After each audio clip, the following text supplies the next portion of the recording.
Bon, bah, on est parti. Deuxième jour, messieurs, dames, de Ligue des Champions. On a quelques matchs intéressants ce soir. Je vais en analyser, je pense, trois.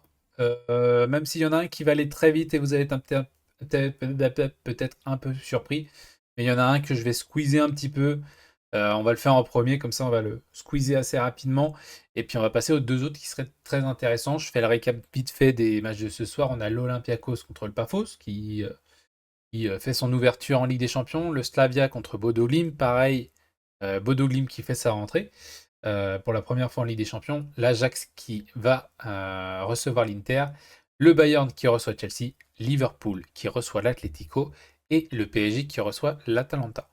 On démarre rapidement par le PSG Atalanta. Pour moi, le PSG Atalanta, on va le régler assez vite, dans le sens où le PSG était sur un début de saison tranquille, où 4 matchs, 4 victoires en Ligue 1. Tu joues des équipes évidemment plutôt du bas de tableau, hein. Toulouse, Angers et Nantes sont plutôt des équipes qui vont terminer en bas, je pense, même si on a un Toulouse pour l'instant en haut. Et ils ont affronté Lens 2-0 sur un match où il te manque quand même pas mal de tes meilleurs joueurs, mais tu arrives quand même à gagner 2-0, à dominer un adversaire, pour moi qui est prétendant à l'Europe, même si ça ressemble plus à de la Conference League ou de l'Europa League pour Lens en termes d'objectifs. Mais ça reste une équipe lensoise qui était très intéressante sur le début de saison et qui a été battue 2-0 plutôt logiquement. Et en face, bah, donc on a un PSG qui va devenir intéressant pour nous parce que ce qui nous intéresse au final pour le PSG, c'est la Ligue des Champions. C'est pas forcément la Ligue 1 parce que bon, la Ligue 1 est trop en retard. Mais le PSG affronte l'Atalanta. L'Atalanta qui est une équipe totalement en reconstruction.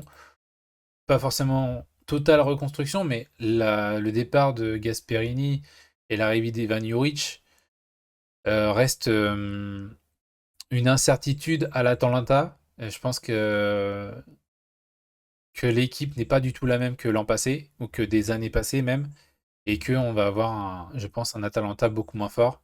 Un match nul contre Pise, un match nul contre Parme, une belle victoire contre Lecce, mais je pense que beaucoup d'équipes vont battre Lecce cette année. Pour moi, l'Atalanta arrive beaucoup plus faible que les années précédentes, et se déplacer au parc, en plus, c'est jamais simple. Tu te déplaces chez le champion d'Europe.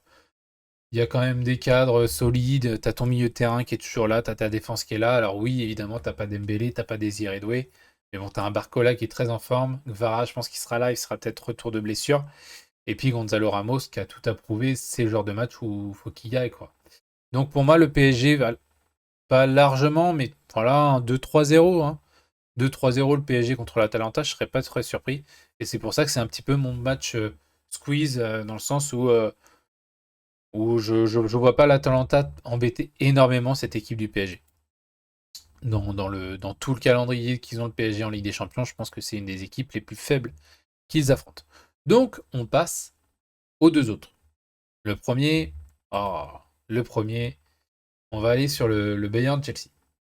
Bayern-Chelsea, bon, bah, on a un match qui va s'avérer très intéressant parce que moi, j'adore cette équipe du Bayern. Le fait d'avoir un Gnabry qui se retrouve dans l'axe, qui fait un très très bon début de saison, un Harry Kane en forme, un Luis Diaz, on avait l'interrogation, est-ce que ça va bien se passer? Est-ce que il va être au niveau? Est-ce qu'il va réussir à prendre le relais, notamment de Coman sur le côté, sans les blessures? Et pour le coup, on l'a. On l'a sur les premières rencontres de Bundesliga. Le Bayern écrase totalement enfin, ces équipes de championnat, hein, comme le PSG le fait en fait. Tac, tac, tac. Je vais pas pouvoir le voir là. Bon, tant pis. C'est pas grave. Donc, écrase le championnat. Une grosse victoire contre Hambourg ce week-end. Pas grand-chose à se mettre sous la dent pour l'instant du côté du Bayern. Donc, ils arrivent en Ligue des Champions. Et pour le coup, face à un adversaire coriace. Puisque c'est le champion de championnat des. Oh là, j'ai oublié le terme. De la Coupe du Monde des clubs. C'est le champion de la Coupe du Monde des clubs qui arrive en face. Une équipe coup-ci coup-ça du début de saison. Parce que Chelsea, c'est 2 nuls, 2 victoires. Donc, un match nul contre Crystal Palace, un match nul contre Brentford ce week-end.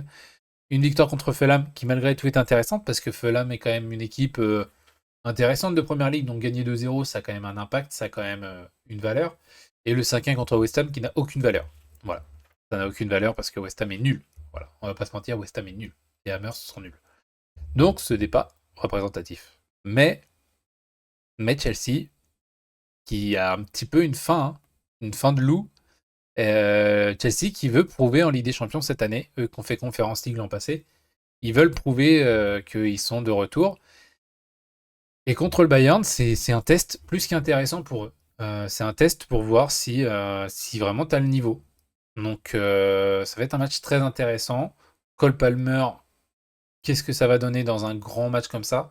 On l'a vu Chelsea contre le PSG en finale de Coupe du Monde des clubs. C'est une équipe qui est capable de s'adapter à l'adversaire pour l'embêter, notamment sur les gros matchs. Est-ce qu'ils vont réussir à embêter le Bayern? Ça va être quelque chose de regardable. Et moi, je vais m'intéresser pour le coup à ce que va proposer Chelsea en face. Je vois quand même une victoire du Bayern. Je pense le Bayern un petit peu au-dessus. En fait, je ne sais pas si je pense voir une victoire du Bayern ou si j'espère une victoire du Bayern. Je pense que j'espère une victoire du Bayern parce que je pense que c'est un outsider de cette compétition. Et peut-être à juste titre parce que c'est une équipe qui régresse sur les années précédentes, mais qui a toujours ce petit fond de Bayern, quoi. C'est le Bayern, quoi. Donc voilà, très intéressant match à voir à 21h ce soir entre le Bayern et Chelsea, avec un petit penchant pour moi pour le Bayern à domicile. On passe au deuxième match à regarder ce soir, si j'arrive à retrouver ma page Liverpool, bien évidemment, contre l'Atlético. Un Liverpool invaincu en première ligue, 4 matchs, 4 victoires. 4 matchs, 4 victoires. Plutôt ric-rac. Attention, on a beaucoup de buts à la dernière minute, mais c'est quand même des victoires. Et en première ligue, quand tu es champion en titre, en face, tu joues des équipes, elles n'ont qu'une envie, c'est de te battre, quoi. Et pour le coup, Liverpool résiste. Liverpool a énormément de solutions, a énormément d'incertitudes. Il y a un Frimpong qui t'apporte quelque chose, tu as un Sobolotsai qui t'apporte quelque chose sur le côté. Virgil van Dijk et Konaté, bah, tu peux pas trop les bouger derrière, c'est solide. Kerkez, c'est un match sur deux, un match je suis bien, un match je suis moins bien. Donc on sait pas trop. Gravenberch, évidemment, c'est un titulaire. McAllister, est-ce qu'il va prendre sa place au milieu de terrain ou est-ce que ça va être Sobolotsai? On ne sait pas. Wirtz, qui est décevant, mais en même temps, tu te dis, il était tellement fort Bayer Leverkusen, c'est pas possible qu'il upgrade, enfin qu'il downgrade aussi facilement, aussi rapidement. Donc il y a forcément quelque chose à aller chercher. Mo Salah qui est pas à son niveau de l'année dernière et qu'on espère retrouver un jour son niveau, n'est pas le cas depuis le début de la saison. Est-ce que ça sera pour coup là contre l'Atlético? Bah, la question est là. Et qui est devant ou bien une première d'Alexander Isaac? On ne sait pas. Voilà, il y a énormément de questions sur Liverpool, mais en fait, c'est que des bonnes questions. On se demande, en fait, avec tout le groupe qu'ils ont, tout le potentiel qu'ils ont, comment ils vont fonctionner pour gérer Ligue des Champions, championnat. Sachant que Arne Slot, au début de saison, a dit qu'il gérerait la Ligue des Champions bien différemment que ce qu'ils ont fait l'année dernière, en arrivant notamment premier de la phase de groupe. Là, ils vont peut-être avoir une gestion beaucoup plus pragmatique dans le sens où ils vont essayer de gérer beaucoup plus les effectifs pour qu'il y ait moins de temps de jeu et beaucoup plus, pas forcément être premier dans la phase de poule de Ligue des Champions. Et en face, on a un Atlético qui s'épuise avec Simeone. Gros recrutement cet été et pourtant un début de saison plutôt décevant. Voilà, une défaite contre l'Espagnol. Un match nul contre Elche. Alors Elche, attention, c'est une très bonne équipe qui vient de monter. Mais bon, quand même, tu restes l'Atlético. Un match nul contre Alaves. Et une victoire surprise contre Villarreal, qui est quand même une équipe qui est prétendante sur les 4 premières places. Mais là, tu arrives à gagner. Mais peut-être, pour le coup, c'est assez drôle.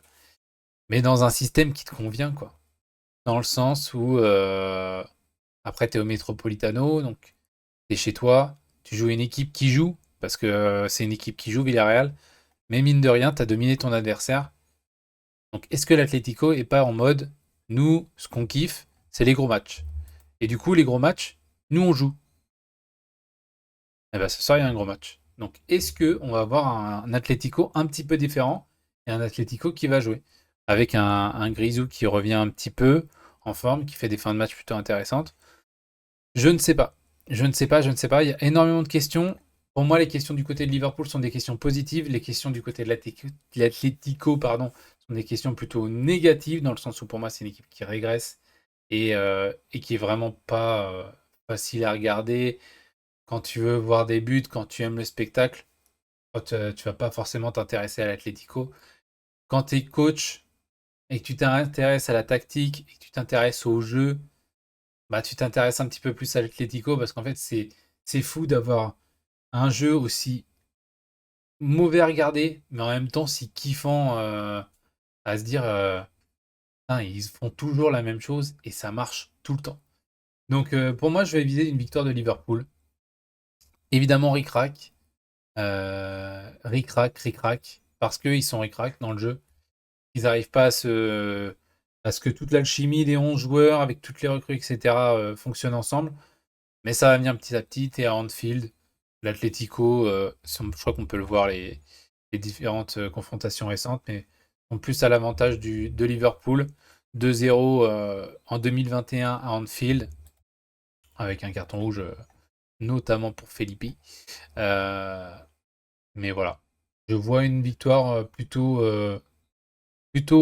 anglaise, sachant qu'on a vu déjà hier soir les deux équipes anglaises taper les équipes espagnoles. Ça fait 2-0 avantage pour l'Angleterre. Et je pense que ce soir, il y aura un point de plus pour... tac, tac, tac.